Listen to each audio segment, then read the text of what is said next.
মনোনয়নপত্র যাচাই বাছাইয়ের শেষ দিন আজ। গতকাল পর্যন্ত বাতিল ও স্থগিত হয়েছে 2 শতাধিক প্রার্থীর মনোনয়ন। কাল থেকে শুক্রবার পর্যন্ত আপিল করতে পারবেন প্রার্থীরা। বিএনপি থেকে আসন ছাড় পেলেও স্বস্তিতে নেই জোট সঙ্গীরা। অনেক আসনেই বিদ্রোহী প্রার্থী। জামায়াতের সাথে চলছে ইসলামী আন্দোলনের দর কষাকষি। তীব্র শীতে কাঁপছে গোটা দেশ। ঝিনাইদহে ঘন কুয়াশায় ব্রিজের রেলিং ভেঙে ট্রাক খাদে। 2 জনের মরদেহ উদ্ধার। শাহজালালে বিমান ওঠানামা বন্ধ। নিউ ইয়র্কের ব্রুকলিনে কুখ্যাত মেট্রোপলিটন ডিটেনশন সেন্টারে নেওয়া হয়েছে মাদুরোকে। ভেনেজুয়েলায় ভারপ্রাপ্ত প্রেসিডেন্টের দায়িত্ব নিচ্ছেন ডেলসি রদ্রিগেজ।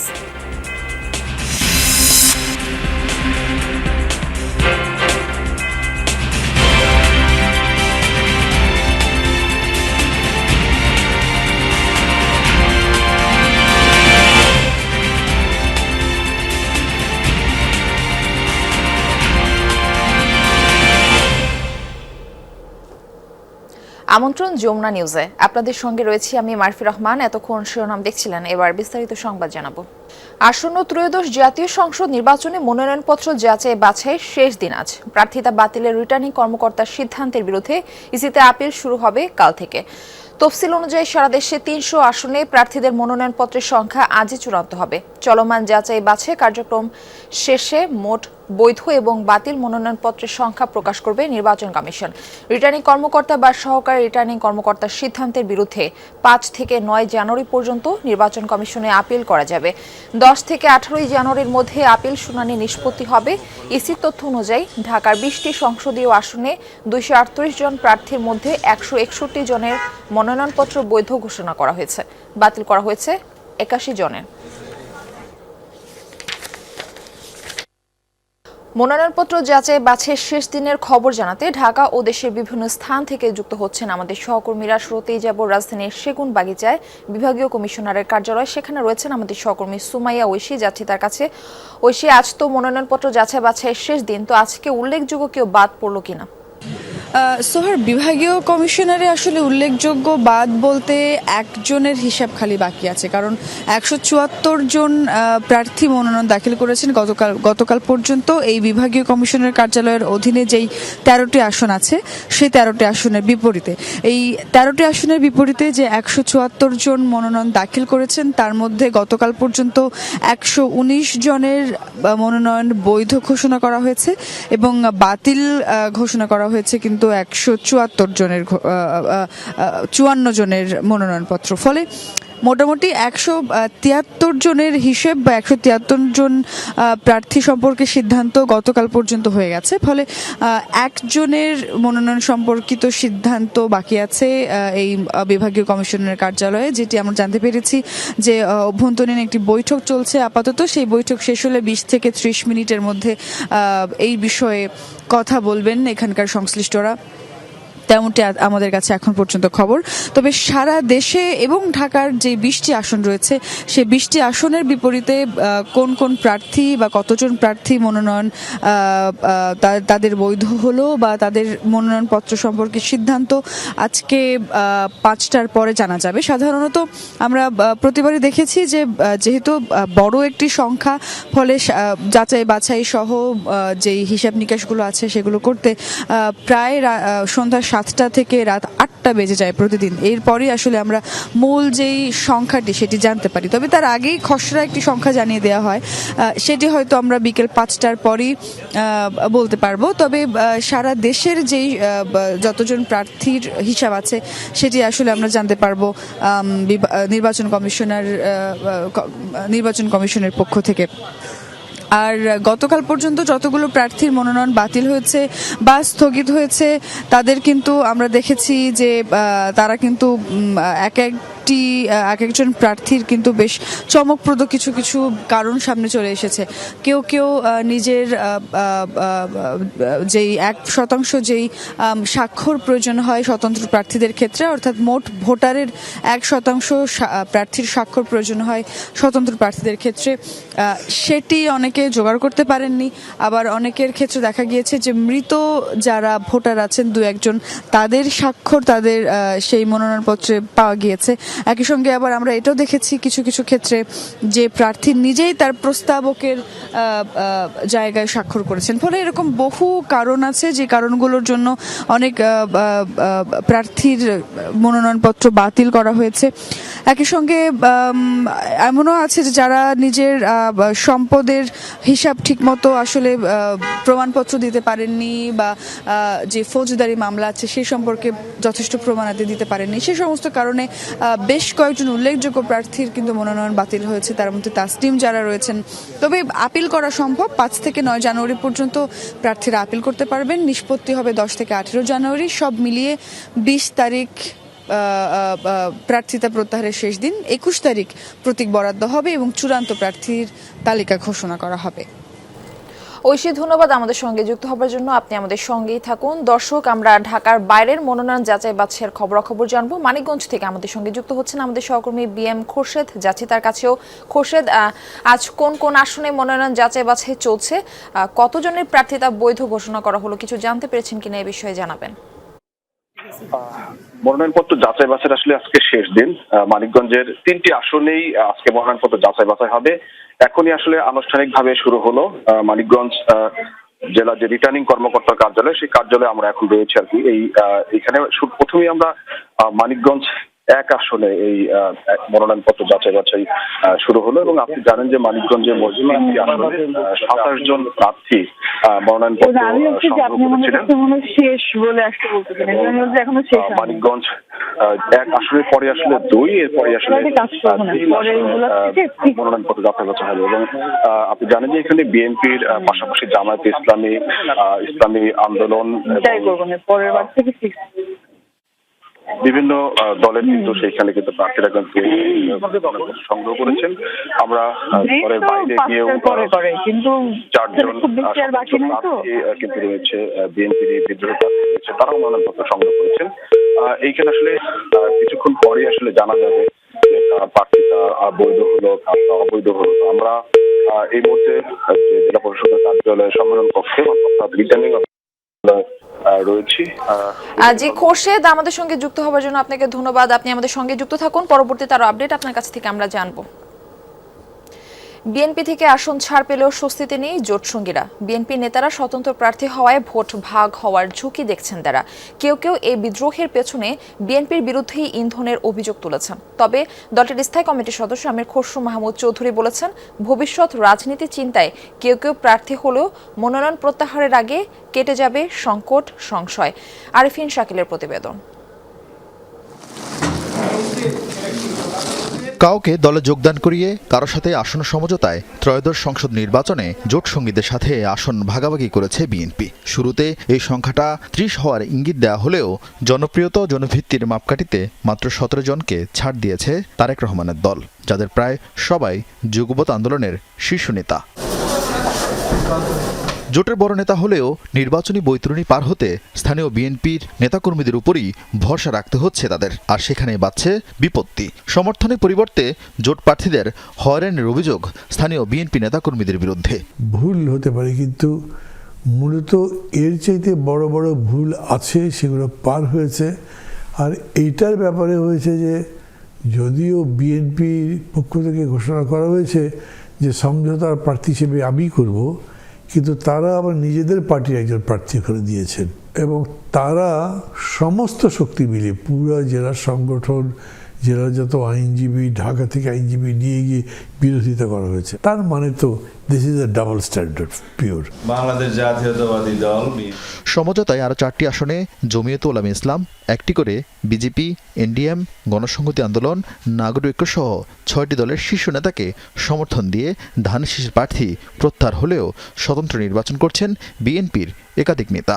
এমনকি বিএনপিতে যোগ দিয়ে ধানের শীষে নির্বাচন করা রাশেদ খান, ফরিদুজ্জামান ফরাদও স্বস্তিতে নেই। তো এটা তো অবশ্যই এটা খানিকটা অস্বস্তিকর। বিএনপি যেটা বলতে পারে যে ঢাকা 12 আসনে বিএনপির মার্কা হচ্ছে কোদাল মার্কা, বিএনপি এরকম যাদের সাথে সমঝোতা হয়েছে সেখানে বিএনপি এভাবে বলবেন, জনগণের বিপুল সমর্থনে ভোটারদের যাতে বেরিয়ে আসতে পারে বিএনপির রাজনৈতিক সাংগঠনিক প্রচারের অর্থে সমস্ত অর্থে বিএনপি নিশ্চয়ই আন্তরিকভাবে উদ্যোগটা বিএনপি গ্রহণ করবে। এরই মধ্যে দলীয় সিদ্ধান্ত না মানায় রুমিন ফারহানা, সাইফুল আলম নীরব, হাসান মামুনের মতো 9 নেতাকে বহিষ্কার করেছে বিএনপি। তবু তাদের থামানো যায়নি নির্বাচনী দৌড় থেকে। তবে জোট সঙ্গীদের এখনই হতাশ হতে বারণ করেছেন বিএনপি নেতা আমির খুসরু। বিএনপির পক্ষ থেকে তো কোনো ধরনের এখানে হিপোক্রেসির কোনো কারণ নেই, কারণ যেখানেই আমাদের জোটের প্রার্থী দেওয়া হয়েছে সেখানে যদি দলের কেউ দাঁড়াচ্ছে তাদেরকে তো দল থেকে বহিষ্কার করা হচ্ছে। আর দলের পক্ষ থেকে যতটুকু সমর্থন দেওয়া সেটাতে সমর্থন অব্যাহত থাকবে স্বাভাবিকভাবে। যেহেতু আমরা ছাড় দিয়েছি, মনোনয়ন একেবারে শেষ, ওই পালাটা শেষ হয়ে যাবে, তখন দেখবেন ক্রমান্বয়ে আস্তে আস্তে তারা দলের পক্ষ থেকে যেগুলোকে ছাড় দেওয়া হয়েছে তাদের সমর্থনে এগিয়ে আসবে। 20 জানুয়ারি মনোনয়ন প্রত্যাহারের শেষ দিন। জোট সঙ্গীদের আশা এ সময়ের মধ্যে বিদ্রোহী প্রার্থীদের নির্বাচন থেকে সরিয়ে নেবে বিএনপি। নতুন করে আরও কিছু আসনে ছাড় দিবে জোট সঙ্গীদের। তাদের দাবি, বিএনপির পক্ষে একা নির্বাচন পরবর্তী সংকট মোকাবেলা সম্ভব নয়। আরিফিন শাকিল, যমুনা নিউজ, ঢাকা। আসন নিয়ে এখনও জামায়াত ইসলামীর সাথে দর কষাকষি চলছে ইসলামী আন্দোলনের। মত দ্বিমত থাকলেও জোট নিয়ে আশাবাদী দলের নায়েবে আমির। অন্যদিকে 2-3 দিনের মধ্যে চূড়ান্ত আসন বন্টনের কথা জানিয়েছে দুদলই। এক্ষেত্রে প্রার্থীদের বিজয়ী হওয়ার সক্ষমতাকে গুরুত্ব দেওয়া হচ্ছে। মতানৈক্য থাকলেও জোট ভাঙার শঙ্কা উড়িয়ে দিলেন নেতারা। আরও জানাচ্ছেন আমাদের সহকর্মী ফয়সাল মাহমুদ। ইসলামপন্থীদের ভোট এক বাক্সে আনার লক্ষ্যে গত সেপ্টেম্বরে আত্মপ্রকাশ করে 8 দলীয় জোট। নির্বাচনকে সামনে রেখে গণভোট সহ 5 দাবিতে বিভাগীয় সমাবেশ সহ ধারাবাহিক কর্মসূচি পালন করে দলগুলো। গত 8 ডিসেম্বর থেকে আসন ভাগাভাগির আলোচনা চললেও এখন পর্যন্ত চূড়ান্ত সমঝোতা হয়নি। তাই তো 272 আসনে মনোনয়নপত্র জমা দিয়েছে ইসলামী আন্দোলনের প্রার্থীরা, আর 276 আসনে মনোনয়নপত্র জমা দেয় জামায়াতে ইসলামী। আসন নিয়ে দুদলের দর কষাকষির মধ্যে জোটভুক্ত হয় নতুন করে 3 দল। ইসলামী আন্দোলনের দাবি, শরিকদের সাথে আলোচনা ছাড়াই এনসিপি, এলডিপি ও এবি পার্টিকে জোটে নেওয়া হয়েছে। এরপর অনেকটা প্রকাশ্যে আসে বিভক্তি, যদিও আলোচনার টেবিলে সমাধানের পথ খোলা রেখেছে দুদলই। আমাদের মধ্যে একটু ভুল বুঝাবুঝি, মানে কোনো এক দলের হয়তোবা সবাইকে সম্মিলিতভাবে সিদ্ধান্ত নেওয়া উচিত ছিল, হয়তো আমি একক নিয়ে ফেলছি, যেটা অন্য দল বা আমাদের অন্য যারা আছে তারা হয়তো বা এটাকে ভালো চোখে দেখে নেই। এখানে বড় ভাই, ছোট ভাই, মেজো ভাইয়ের কোনো বিষয় নয়। আমরা সবাই একই সাথে আন্দোলন করেছি, কর্মসূচি দিয়েছি, আমরা একই লক্ষ্যে কাজ করে যাচ্ছি। আমরা পরস্পরের প্রতি সম্মান শ্রদ্ধা রেখেই সহমর্মিতার মনোভাব নিয়ে আমরা কাজ করছি। নির্বাচনী মাঠে এমন মতবিরোধ স্বাভাবিক বলে মনে করে ইসলামী আন্দোলন ও জামায়াতে ইসলামী। আগামী 2-3 দিনের মধ্যেই আসন চূড়ান্ত হবে বলেও আশা নেতাদের। আমাদের মধ্যে যতটুকু সমস্যা হয়েছে অ্যালায়েন্সের ব্যাপারে আশা করি সমাধানযোগ্য এবং সমাধান হয়েও যাবে। সবাই আন্তরিকতা আছে এবং আমাদের মধ্যে বৈঠক হচ্ছে, রেগুলারই বৈঠক হচ্ছে, আলোচনা হচ্ছে।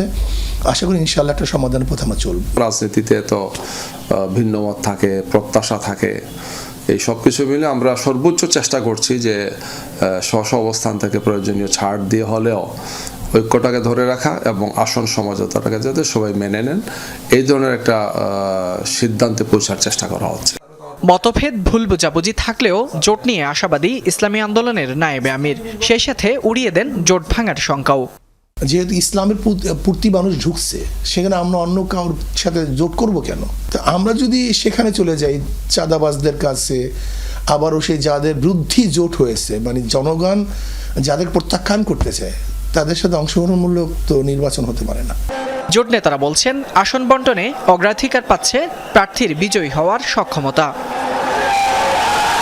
Faisal Mahmud, Jamuna news, Dhaka.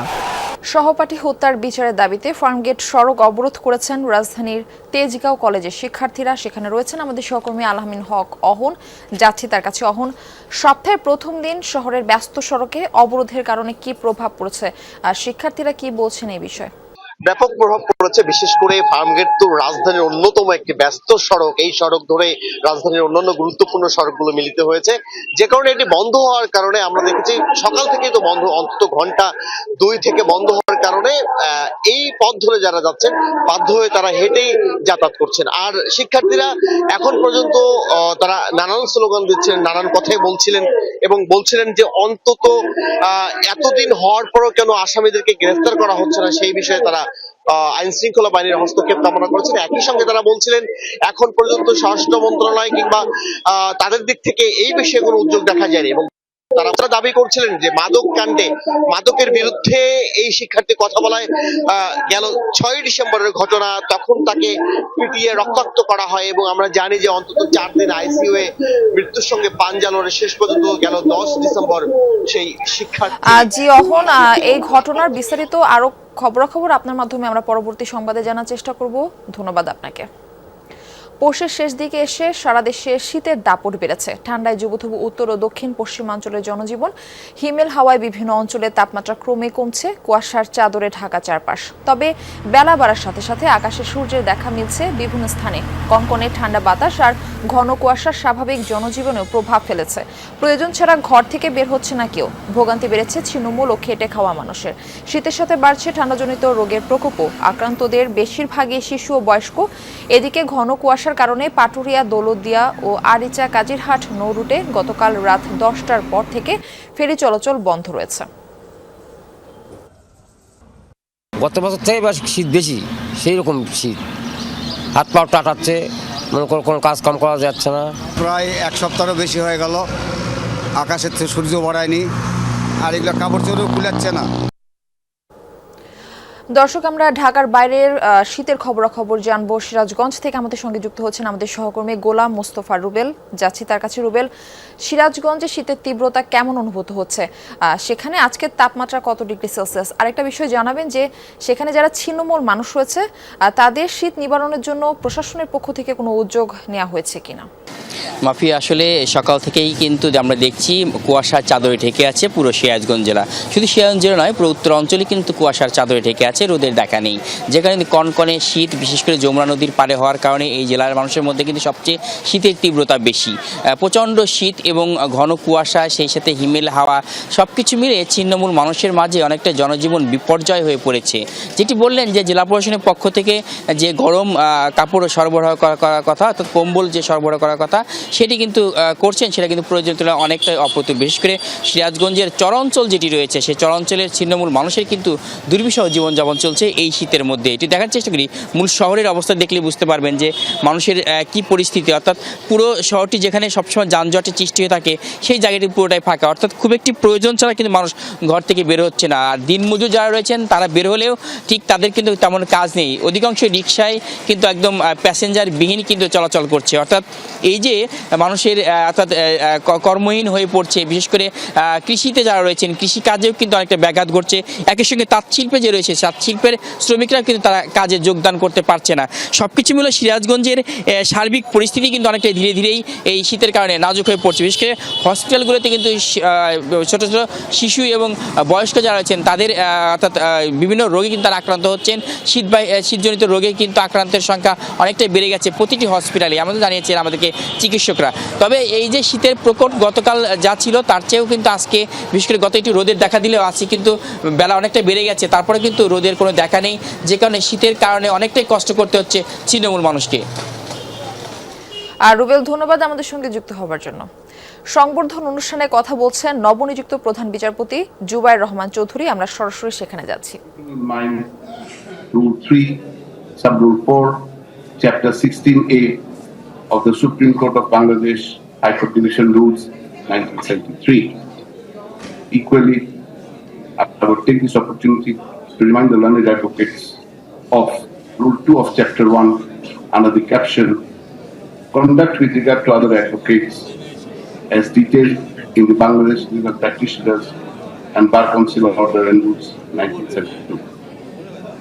Regrettably, both of the aforesaid provisions are flouted with regular impunity. I express my gratitude to all of you for being present here on this chilly, windy morning. I seek your prayers and blessings for properly discharging this onerous duty and responsibility that has been cast upon you.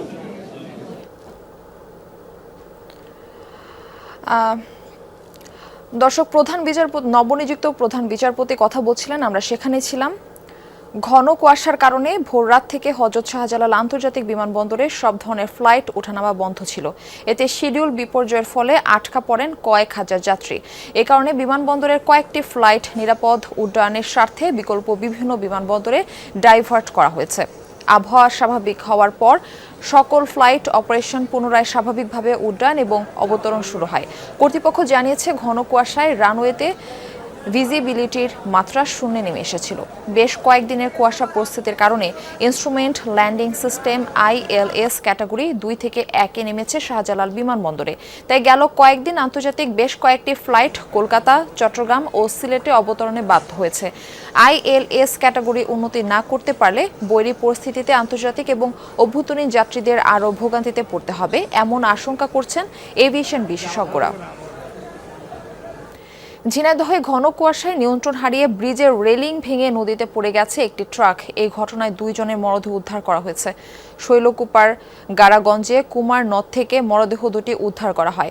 Police জানায়, রাতে যশোর থেকে ডাল বোঝাই ট্রাকটি পাবনা যাচ্ছিল। পথে গাড়াগঞ্জ এলাকার বড়দাহ পুরাতন ব্রিজের উপর পৌঁছালে ঘন কুয়াশায় নিয়ন্ত্রণ হারিয়ে রেলিং ভেঙে কুমার নদে পড়ে যায়। খবর পেয়ে শৈলকুপা ও ঝিনাইদহ ফায়ার সার্ভিসের 2টি ইউনিট ঘটনাস্থলে গিয়ে উদ্ধার কাজ শুরু করে। ভোরে হেলপার মোবারক হোসেন ও সকাল 8টার দিকে চালক সোহেল শেখের মরদেহ উদ্ধার করা হয়।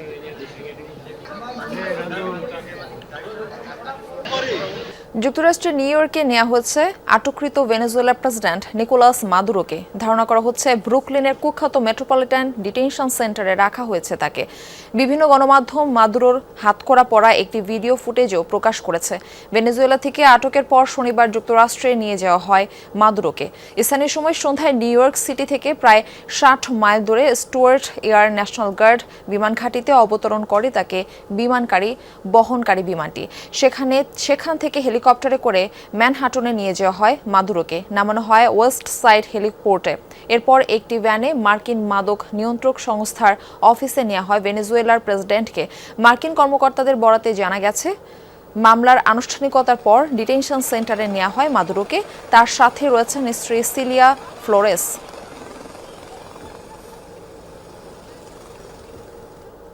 ভেনেজুয়েলা পরিস্থিতি নিয়ে আলোচনায় জরুরি অধিবেশনের ডাক দেওয়া হচ্ছে জাতিসংঘের নিরাপত্তা পরিষদে। সোমবার হবে বৈঠক। কলম্বিয়ার আহ্বানে ডাকা অধিবেশনে সমর্থন জানিয়েছে রাশিয়া ও চীন। 3 মাসের মধ্যে ভেনেজুয়েলা ইস্যুতে এই নিয়ে তৃতীয়বারের মতো আলোচনা অনুষ্ঠিত হতে যাচ্ছে নিরাপত্তা পরিষদে। এদিকে ভেনেজুয়েলায় মার্কিন হামলায় শঙ্কা প্রকাশ করেছেন জাতিসংঘ মহাসচিব অ্যান্তোনিও গুতেরেস। এর আগে নিরাপত্তা পরিষদ বরাবর আনুষ্ঠানিক চিঠি পাঠিয়েছিলেন জাতিসংঘে ভেনেজুয়েলার প্রতিনিধি স্যামুয়েল মনকাডা। অভিযোগ করেন, তার দেশের সম্পদ লুট ও সরকার ব্যবস্থা ধ্বংসেই উপনিবেশিক যুদ্ধ শুরু করেছে যুক্তরাষ্ট্র। যুক্তরাষ্ট্রের চোখ রাঙানি উপেক্ষা করে ভেনেজুয়েলার প্রেসিডেন্টের দায়িত্ব নিতে যাচ্ছেন ভাইস প্রেসিডেন্ট ডেলসি রদ্রিগেজ। এরই মধ্যে তাকে ভারপ্রাপ্ত রাষ্ট্রপ্রধানের দায়িত্ব নেওয়ার নির্দেশ দিয়েছেন দেশটির সর্বোচ্চ আদালত। স্থানীয় সময় শনিবার রাতে এই আদেশ দেন বিচারপতি তানিয়া ডি অ্যামালি। বলেন, বর্তমান পরিস্থিতিতে মাদুরোর জন্য দায়িত্ব পালন করা অসম্ভব হওয়ায় এই সিদ্ধান্ত নেওয়া হয়েছে। দেশটির রাষ্ট্রীয় টেলিভিশনে প্রকাশ করা হয় বিচারপতি তানিয়ার পাঠ করা ভাষণ। ভেনেজুয়েলার সংবিধানে বলা আছে, প্রেসিডেন্ট অনুপস্থিত থাকলে তার পদে স্থলাভিষিক্ত হবেন ভাইস প্রেসিডেন্ট। যুক্তরাষ্ট্রের বিরোধিতা করায় ভেনেজুয়েলার প্রেসিডেন্ট নিকোলাস মাদুরোর মতো একই পরিণতি ভোগ করতে হয়েছে আরও কয়েকজন রাষ্ট্রপ্রধানকেও। 2003 সালে 9 মাসের অভিযানের পর আটক করা হয়েছিল ইরাকের তৎকালীন প্রেসিডেন্ট সাদ্দাম হোসেনকে, যাকে পরবর্তীতে মানবতাবিরোধী অপরাধে মৃত্যুদণ্ড দেওয়া হয়।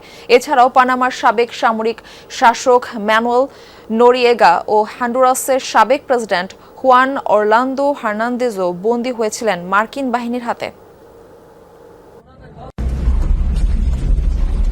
স্বাধীন ও সার্বভৌম দেশ ভেনেজুয়েলা এমন একটি দেশের ভেতরে ঢুকে দেশটির প্রেসিডেন্টকেই তুলে নিয়ে যাওয়া আন্তর্জাতিক আইনের স্পষ্ট লঙ্ঘন।